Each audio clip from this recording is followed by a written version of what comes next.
Gurubhyo Namaha. Om Aim Saraswati Namaha. Om Sana Bhavato Sano Bhanakto Sahavyam Karavavai. Tejasvinavadhitamastu ma vidvishavai. Om Shanti Shanti Shanti.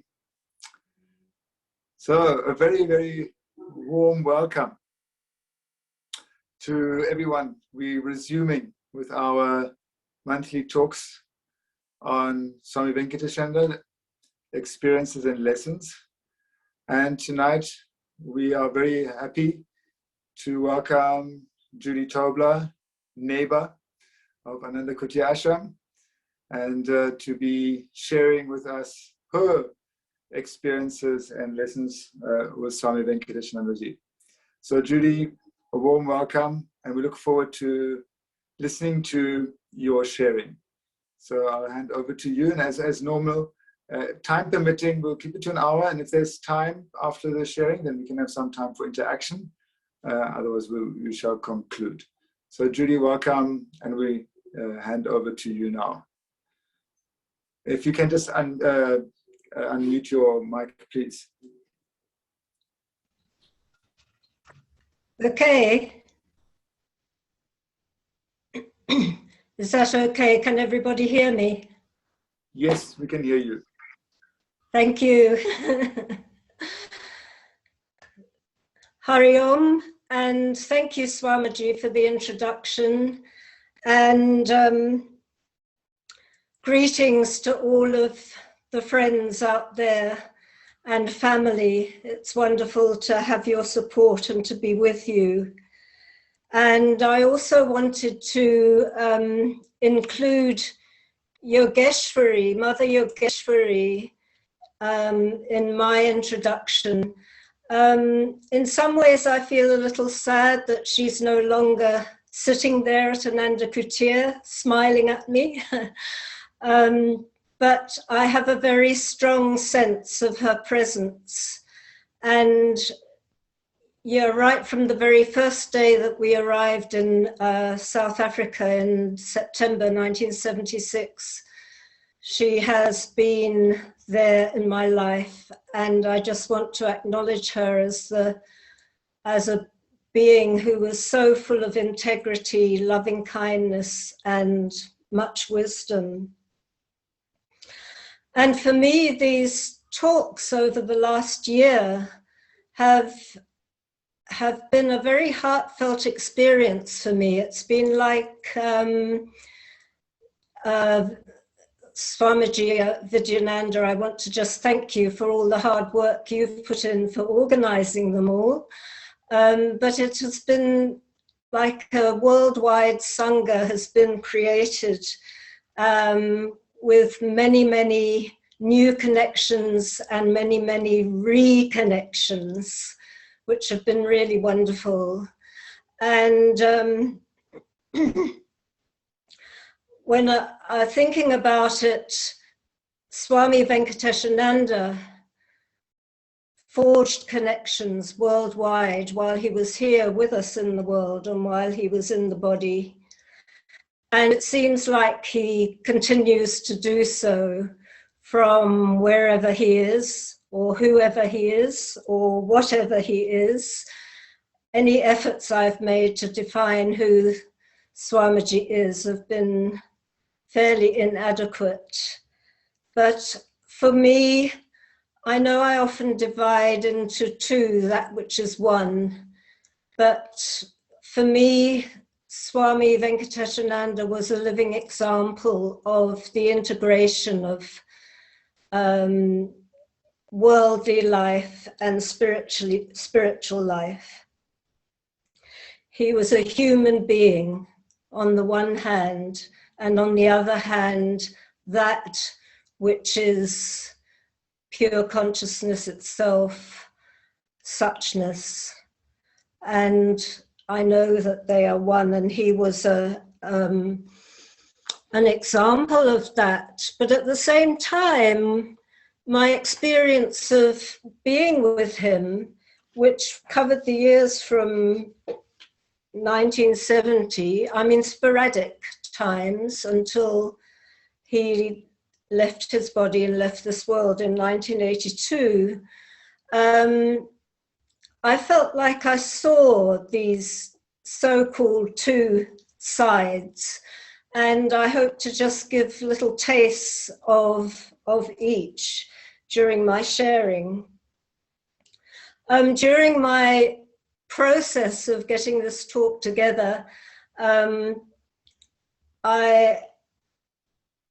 I went through a lot of very deep reflection and thinking where to start, what to say, oh, how can I fill the time? And then, oh my goodness, how am I going to say it all? There's so much. So I've had to really choose. And I decided the best place is starting at the beginning, because with the other talks there have been so far, I've so enjoyed everybody's when I first met Swamiji story. So I think that's where I'll begin. And I just want to give a caveat for the evening, though, that memory is tricky. I think we all know that. And I know it very well at my stage, elder stage of life. So bear with me. But in another way, I feel that everything that I say from my experience will be true in a way, true in the sense that it's how I have created meaning out of those years with Swamiji and what he meant to me. And also, I've reread all the letters that he wrote me during those years. I hadn't read them for some while, and that was a really profound experience. And and they're full of wisdom and compassion and sometimes painful lessons. And I may just 2 or 3 times, maybe I'll refer to those letters so that when I want to get across what I feel he was teaching will be, well, accurate, I guess. So when I first met Swamiji, going back to a previous life, well, it feels like it. 1967, at the age of 21, I left my home in Twickenham near London in England and made my way to the United States. And I was going there, can you believe, to train as an air stewardess with Pan American Airways, Pan Am. And that does feel like a previous lifetime. But anyway, this led to 3 years, 1967 to 70, in Los Angeles, California. That's where I was based. So the late 60s in California, need I say more? I think I won't say more. But anyway, I think it was around the beginning of 1970, a friend and colleague of mine asked me to go with her to a yoga class at the Shivananda Yoga Center in LA. And I was incredibly reluctant. I don't know, I just didn't think it was going to be my thing. But anyway, she persuaded me and I went along with her to keep her company. Anyway, as it turned out, my friend never ever went again and I never stopped going. I started going to many yoga classes. I eventually went to meditation classes there as well. And this was really food for the soul, food for a journey that I'd been unaware of that I was going to enter into. And one evening after the yoga class, this tall, beautiful, bearded, luminous Indian Swami came to talk to us. This was Swami Satchadananda, another one of the Swamis who was a disciple of Gurudev Swami Shivananda in Rishikesh, India. And he spoke to, well, he told me, he was telling everybody, of course, but I felt it was for me. What he said was that you can never find any happiness or peace from anything outside yourself or any person outside yourself. And this was a totally aha moment for me. I mean, it may not seem like a huge revelation to people now, but it was there because at that time, that was something I had never experienced. And it was such an important moment that I found myself within weeks having resigned from Pan Am and on my way to Swami Devananda's Shivananda Yoga Camp that was in Valmorin, which was just outside Montreal in Canada, a beautiful spot with forest and hills. And I went to do a 3-month yoga teacher training. And during that time, Swami Vishnu, another disciple of Gurudev Shivananda, held a World Peace Festival. And during that time, I think it happened probably over a week, I can't quite remember, but during that time, you know, the hundreds of, I can't think of a better word for it, hippies descended on the space. I include myself in that label, if you like. And so too, one by one, arrived several swamis, all of them looking shiny, open, peaceful, relaxed, clad in orange. And these were several swamis who had come to the West, who were disciples of Gurudev Shivananda, set up centers in various parts of America and Europe to bring us Gurudev Swami Shivananda's teaching of integral yoga. And one of those swamis was Swami Venkatesananda. Now, I had noticed him amongst the crowds. And at that time, I didn't even know his name, but I don't know, I hope I wasn't actually stalking him, but I can remember kind of following him and watching him walking around in a very relaxed, open-looking way, laughing a lot, as he so often did, chatting to his Gurubhais, his Swami brothers, chatting to people he met. And yeah, there was something about him that just really caught my attention. And then there came the moment when he was introduced and it was his turn to stand up and speak to the crowd. And I remember, it was a long time ago, very little of what he said. He was speaking about boundaries and their non-existence and the human mind's capacity for creating them, the human mind creating this conflict out of something that actually doesn't exist, and how various aspects of yoga can support us to get past this capacity. I wasn't going to say this bit, but I just thought it was very appropriate for how things are in the world right now, this very day as we're together. But anyway, apart from that, this was for me, sitting there in the audience, the moment. It was this is the one moment. It was the feeling like I was waking up from a long sleep moment. And it was very, very powerful and just a very profound experience. Now, later on, I just kind of mustered every single little bit of courage I could within myself.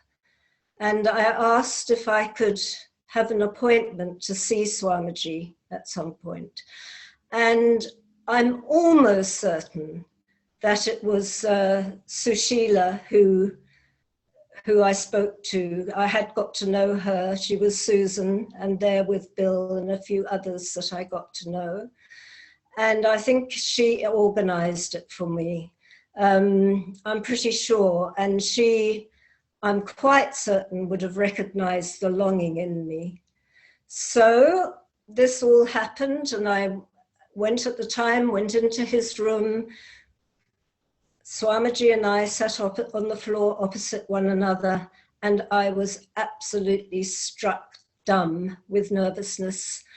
And we kind of sat there for a bit quietly, and I think I calmed down a little bit. And then he gave me a mantra, and he gave me some instructions on japa meditation, using the mantra in meditation. We chanted a little bit. We sat quietly for a little bit. And then I quietly got up and left. And as I left, I felt my life was changed. And in many ways it was. And you may wonder, well, what was it that drew me to this particular Swami among many? And they were all absolutely wonderful.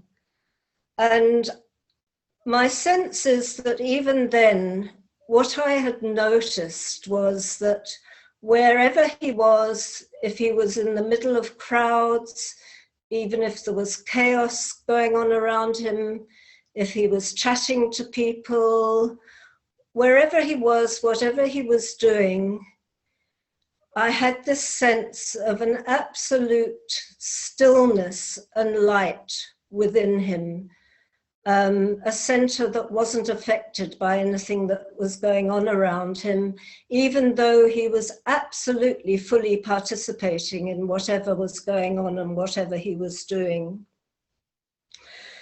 And I saw this or felt this more and more as time went on. Excuse me.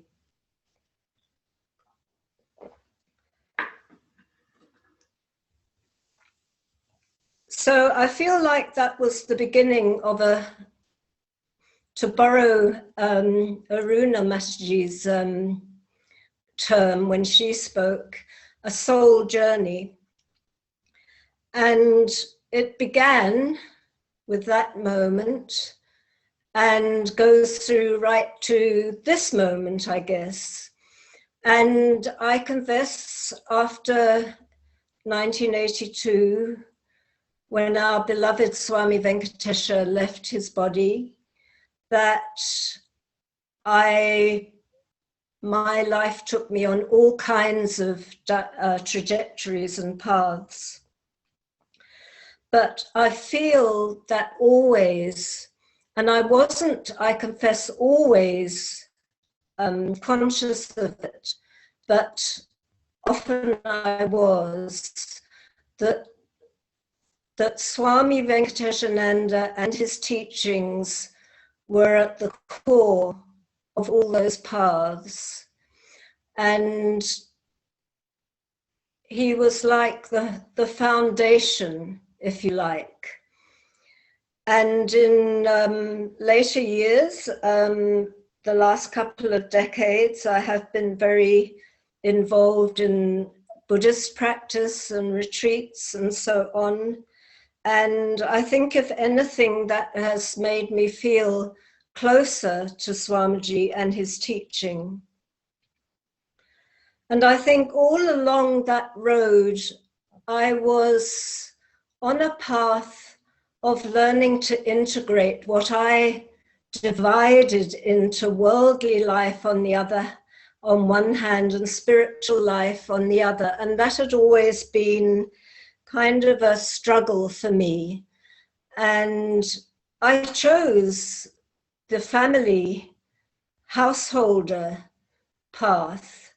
And that was wonderful.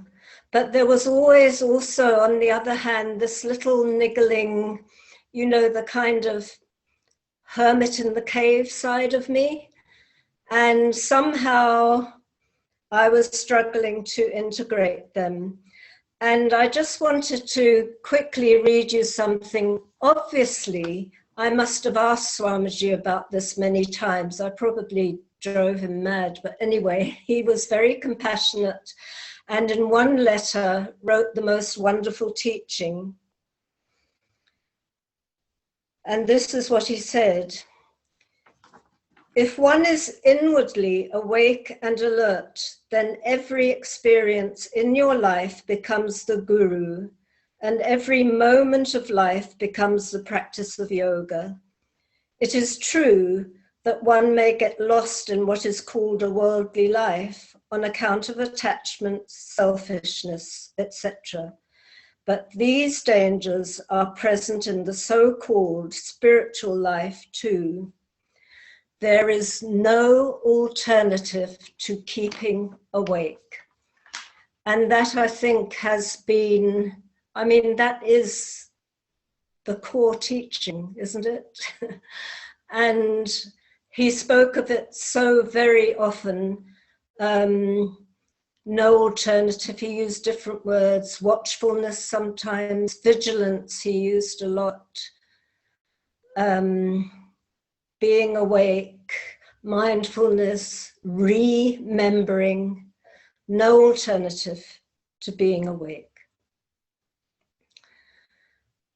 So that gives one theme of my experience with him all along the years. And from that beginning point, with him at the yoga camp, there was a brief time back in the United States, some of us all together, Susan, Sushila, and Bill, and others. So via Los Angeles again, and a brief time with Swamiji in New York, I made my way back to England, to my parental home at the very end of 1970. And at the yoga camp, on the course as well, was Barbara. She was a young Scottish woman, and we got to know one another, and we hatched a plan to start a yoga center in London. So just very, very briefly, we got together in January of 71, and this is indeed what we did. And we found a flat to rent that had a lovely big room that was ideal for yoga classes and satsangs and so on. And we did call the center the Shivananda Yoga Center. I must say that this was just a seed. It was quite informal. We had a lot of support from Swamiji, and other devotees of his came to visit. But it was just a seed which was to become something much more formal and bigger over time, to the present London Shivananda Yoga Center today, which as far as I know is still happening. And we hit the beginning of what I call the yoga boom in London, early 1971. And you know what? People flocked to our yoga classes. I tell you, no, I mean, we had other friends who were teachers as well. There were a few of us, but we were very surprised, even shocked, I can tell you. And this was the time when I met Toby, otherwise known as Chris Tobler, but those of us that know him from back in those times know him as Toby, so that's who he'll be when I mention him this evening. And we got together, a bit more about that later. And Swamiji came over at some point, and we also went for a brief time with him to Belgium.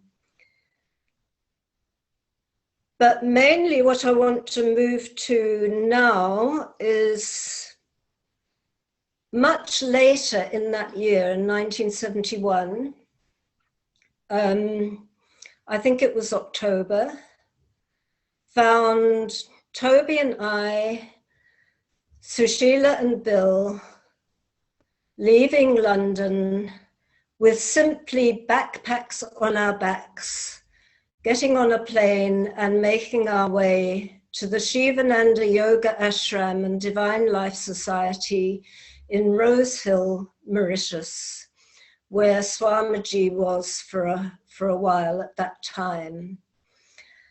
And we entered into this yoga ashram and yoga community, ashram community.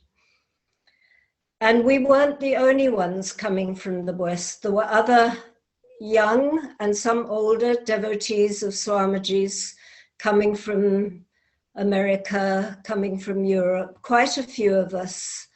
And I guess it was this incredible meeting of cultures. The ashram community of Indian Hindu Mauritians and these young Western hippies, I guess, again, I'll use that term, and Swamiji's consummate skill in negotiating this meeting of cultures, because I tell you, we were pretty hopeless at first in knowing how to behave properly. But if any of the Mauritian people are here, really, they were all absolute saints. Their patience was unending, and I'll always remember that and be grateful for that. And the other nice thing was that they often seemed to see us as funny rather than absolutely awful, and that was sweet too. But gradually we settled into the ashram life with Swamiji, with the community, regular meditations, satsangs, and so on, and also very much going around to homes, Mauritian people's homes, for satsangs all over the island. It was very busy, and Swamiji involved us in book work as well, typing and transcribing and editing, which was a good impulse for us to help ground us, I think. But it was while we were in Mauritius that two of the most important things happened on my path. And one of them was that we were fortunate enough to be present for the 9 days of Navaratri, or the Durga Puja, the 9-day festival devoted to Devi, the great goddess. And 3 times a day, we all gathered. There was a space outside in the ashram garden, the whole ashram community, all of us, and many people coming in from the Hindu community outside.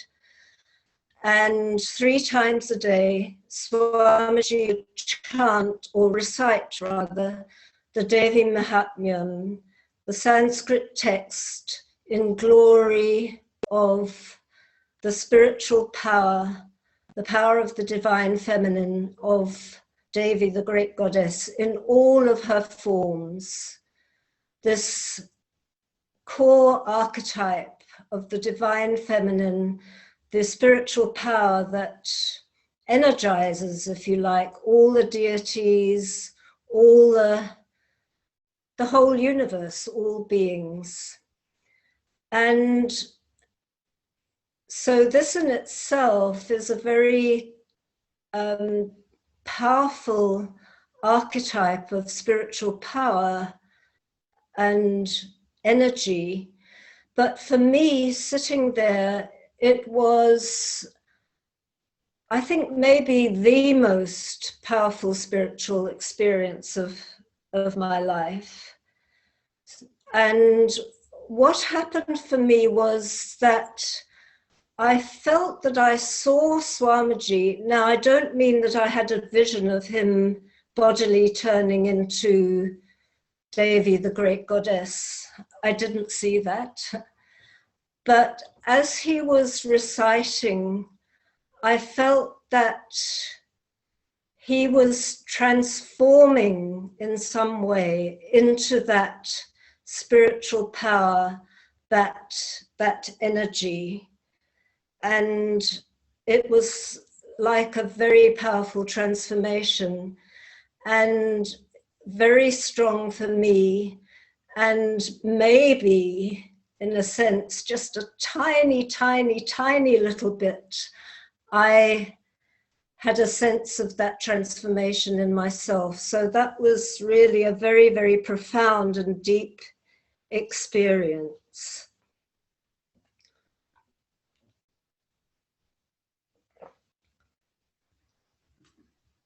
Then the other thing, sort of on a different note altogether, another role that Swamiji played for me and for Toby was that Toby and I gathered together every bit of courage we had within us.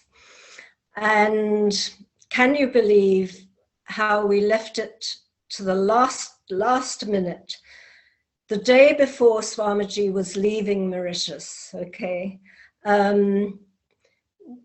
Many of us were staying on longer, but he was leaving for elsewhere. And the day before, we went to Swamiji and we asked him if he would marry us. And he kind of looked at us and he said, okay, tomorrow afternoon will be fine, or something like that anyway. And this is indeed what happened. And that afternoon, as we came into the hall, the yoga hall at the ashram, Swamiji was there waiting, and the room was packed with people from the community. And needless to say, they were there expecting a farewell satsang with Swamiji, an opportunity to say goodbye to Swamiji. Little did they know what was actually going to happen was they were going to witness Swamiji marrying two young Western hippies. Swamiji loved giving people surprises. He challenged us very often in this way with surprises. He gave us a beautiful and simple ceremony. We exchanged garlands and other little beautiful things. And he spoke to us. So he spoke to the whole audience, but it was very particularly to us and about marriage. And what I remember is that he said to us that marriage was not anything to do with binding together. It was not anything to do with ownership of each other, possessiveness of each other. It was about two independent human beings agreeing to be together on their own paths, but those paths would be in parallel, and we would be together to support one another on our paths. And that was, I think, a very profound and beautiful message for us. And though over the years, it came to a point many, many, many years later that Toby's and my parallel paths diverged to the extent that we were unable to still live together. They have never diverged to the extent that we couldn't be true friends. And I have to say, especially over the last few years since we've been somewhat doting grandparents. So those parallel paths, in a sense, I feel certainly that connection is still there.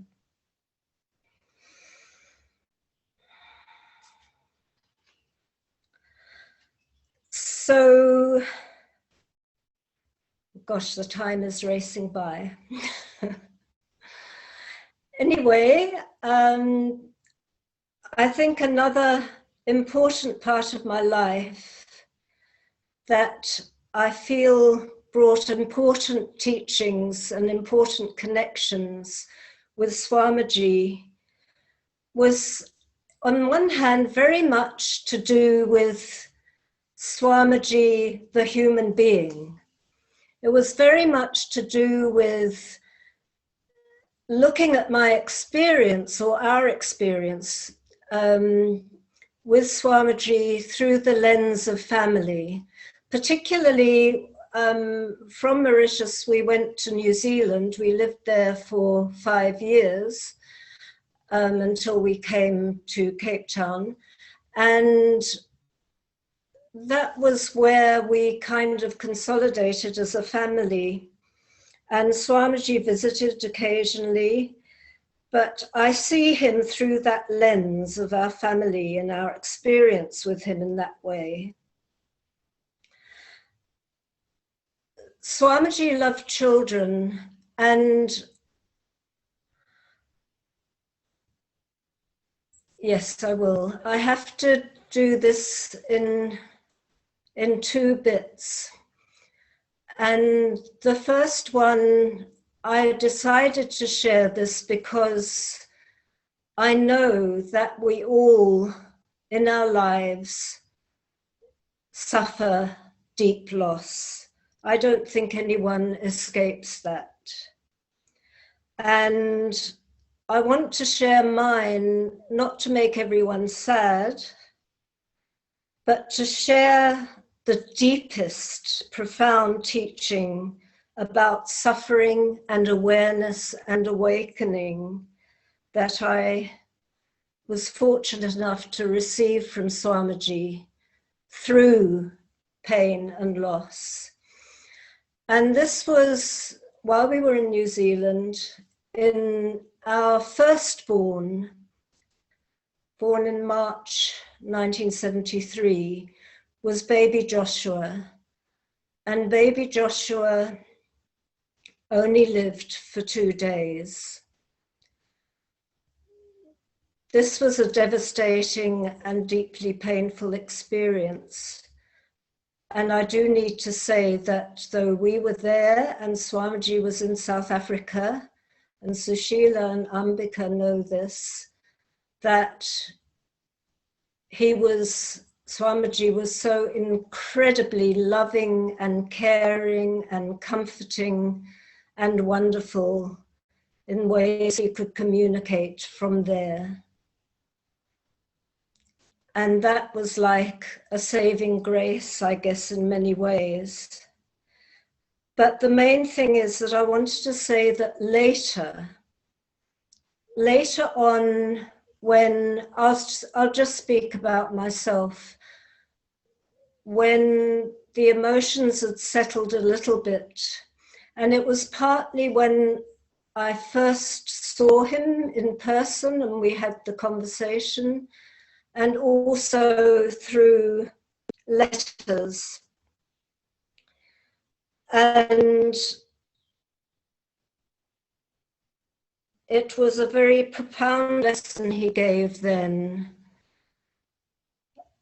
about the wisdom of not knowing, because I had all kinds of questions. Why had this happened? Where was Joshua? Why had he stayed for so short a time? What had it all been about? And I made up in my head and in my heart all kinds of answers that I hope would bring me comfort and certainty in some kind of a way. And this is what I was telling Swamiji. And I am going to read this bit, and I hope that's okay with you, because I do want it. It's an important teaching, and it means so very, very, very much to me. Swamiji did not offer comfort by answering unanswerable questions. And he said that birth and death are mysteries. And when they come so close together, the mystery deepens. He said that the heart might emerge from all this feeling. We have not been able to understand the living, to understand life. How then do we aspire to understand the not living? We have not understood the tangible. How then do we aspire to understand the subtle? In another letter, he explained, "You are now aware of great pain in the heart, a sense of loss. To deny it is to repress it. To ignore an existent fact does not cancel it. The foolish one uncontrollably weeps. The wiser one is aware of the pain and sorrow. The enlightened one is that awareness itself. Surely the awareness which is aware of the pain is not miserable. That indeed you are.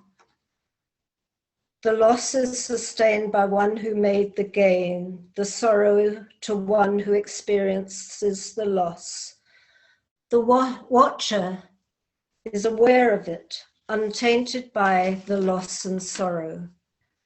And then he said, and this is important, very important too, please do not add, and therefore one who has this knowledge will not shed tears. This is an unwarranted confusion between the watcher and the sorrow. So indeed, sorrow is an inescapable part of life. And I know from Swami Venkatesananda's talk that Swamiji himself shed tears when he heard the baby had died. All this was a hard and painful lesson that has been going on for me the rest of my life, I guess. Learning gradually to practice being present to suffering, to practice being present to the craving for answers and certainty, and to practice coming into a space of being able to let go, of being able to surrender to the great mystery of life and death. All of these, I feel, held by the limitless awareness. Needless to say, this process continues bit by bit. To turn to a much, much lighter note, Swamiji did indeed love children. Our son Ben arrived while we were still in New Zealand in August 1974. And during the 5 years of his life, he was showered with love and joy by Swamiji. The first time he met Ben, Swamiji always called him Benjamin. He's kind of Ben to us, but he was always Benjamin. The first time he met him was when we were in London visiting family, and Ben was not yet 1 year old. And Swamiji's delight and love in meeting him was just so wonderful. And over those years, I mean, later when he came to New Zealand, when Ben was just a bit over 1 year old, and later in South Africa, Swamiji, I tell you, was the fun Swami. Swamiji was the fun Swami who got down on the floor and played with Ben and his toys in his room. Swamiji was the fun Swami who spoke to Ben on a pretend telephone. And in fact, this Swami was the person that Ben took his first steps with, can you believe?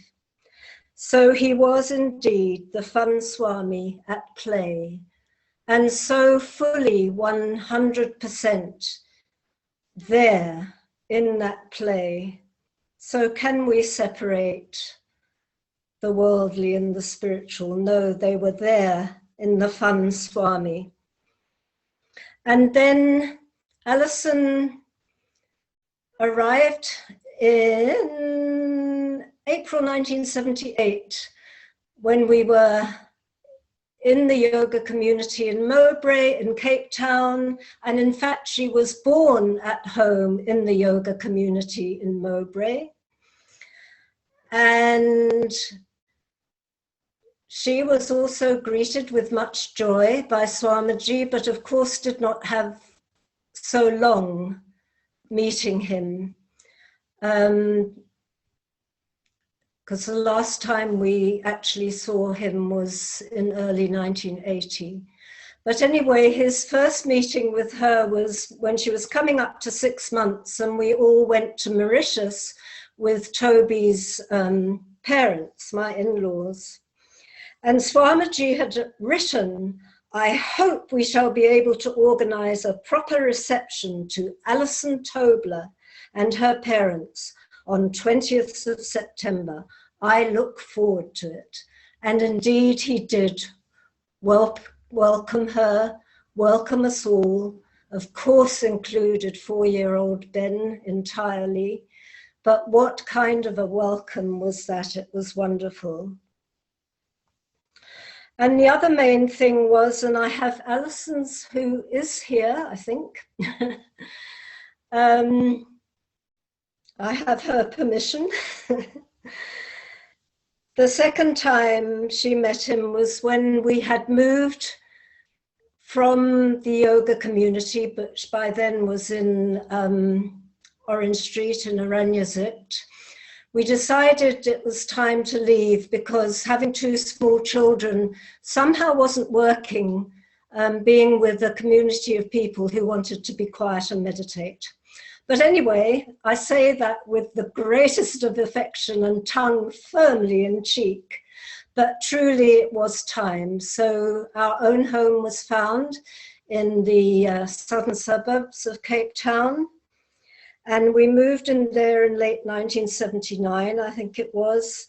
And that was the time when Swamiji came over. So either late 79 or early 80, he and some of our friends from the community, Sushila will remember it, came to our home where Swamiji would bless our home and hold a satsang with us.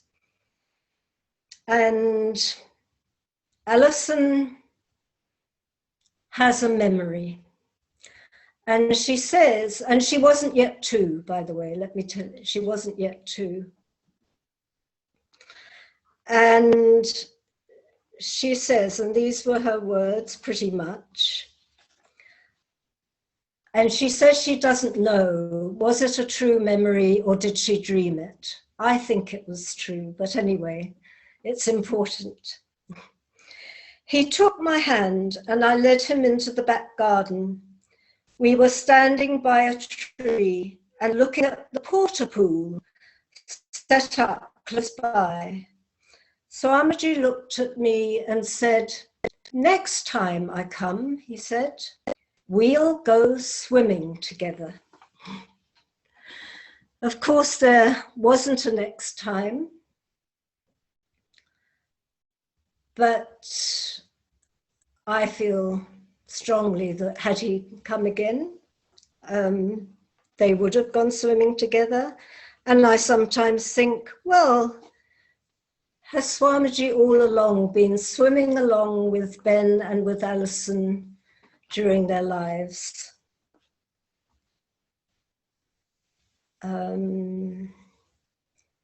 So that was the fun Swami and the experience, the loving experience of him through our family, through our children.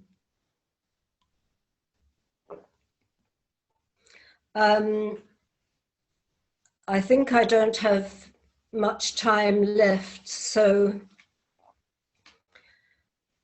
I was going to speak about our time in South Africa. Toby and I, and Ben at 2 years old, arrived in Cape Town early September 76.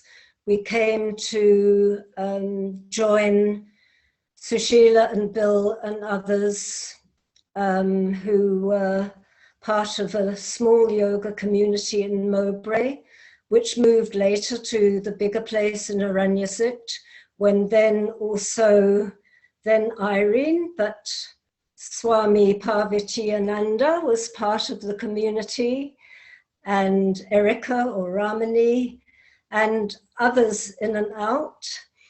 And the first day we arrived was tea on a sunny afternoon under a tree in the garden.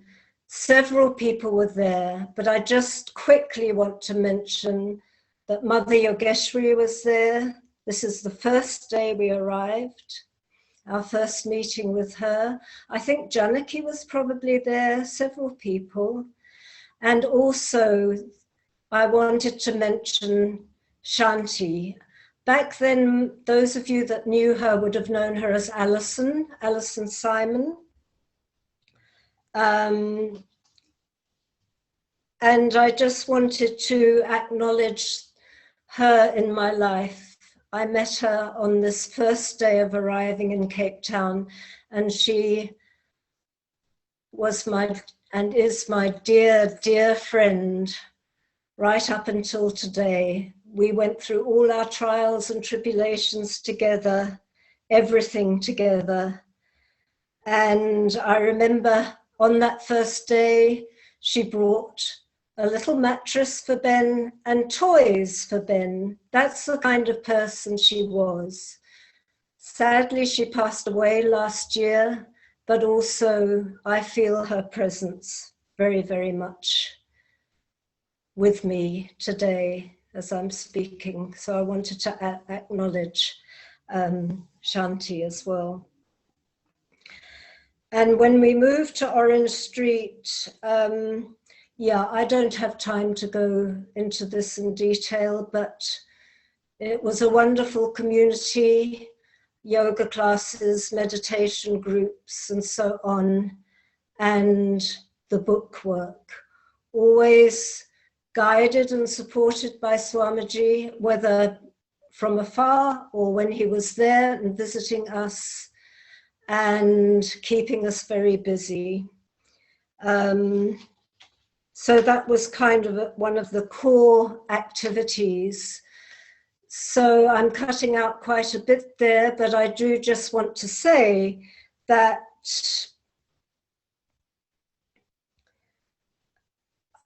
somehow the book projects feel really important at that time in my life. And it was a way, I think, that Swamiji introduced me and others to that ethos of service to the Guru, which of course in Swamiji's eyes was Gurudev Swami Shivananda, and service of other seekers and creating stuff, important text for others. And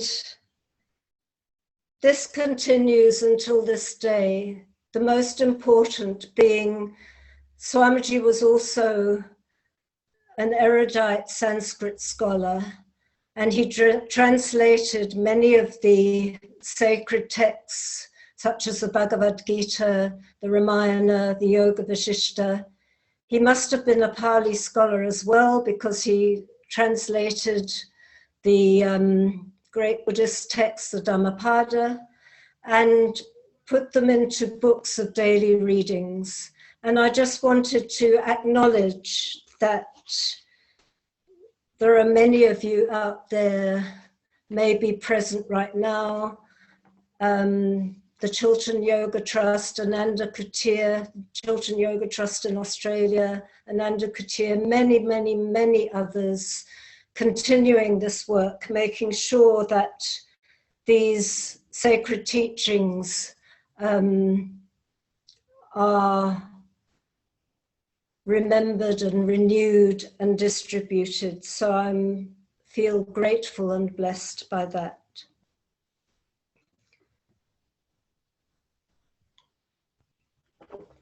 And I'm sorry, I'm almost over time. I can't believe how quickly the time goes. For me anyway, maybe not for those of you listening, but I just wanted to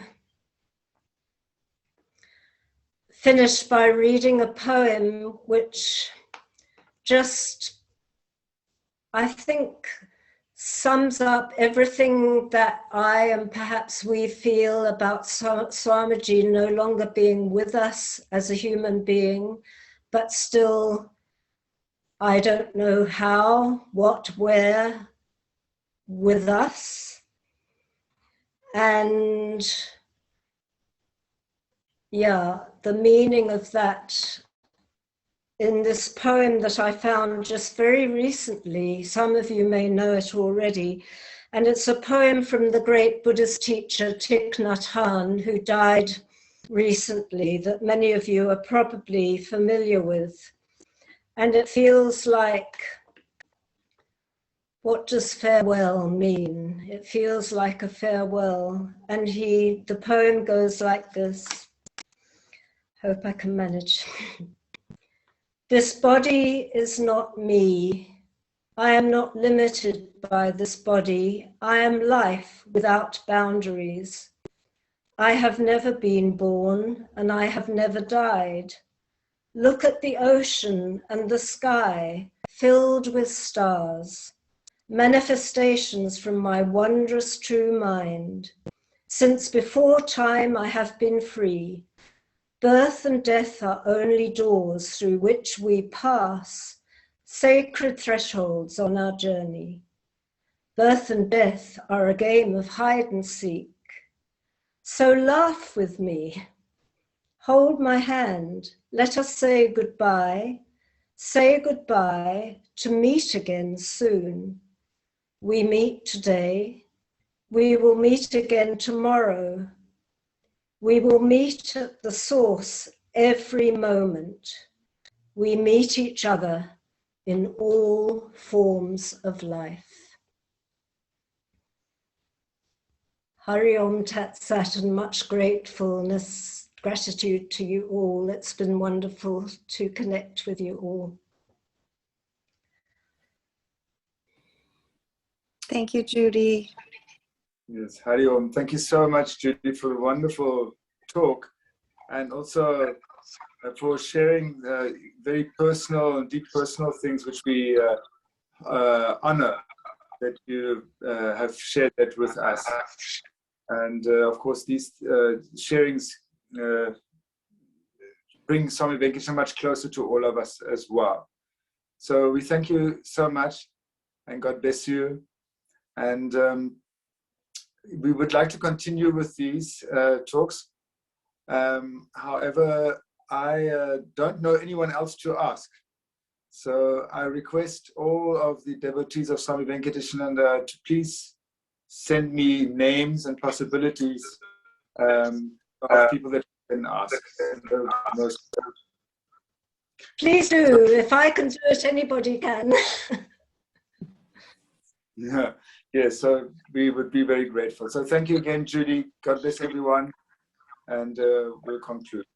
Om Satoma Satkamaya, Tamasoma Jyotirgamaya, Mrityoma Mitamgamaya, Om Shanti Shanti Shanti Sakurana Ki Jai, Swami Venkatesananda Ki Jai.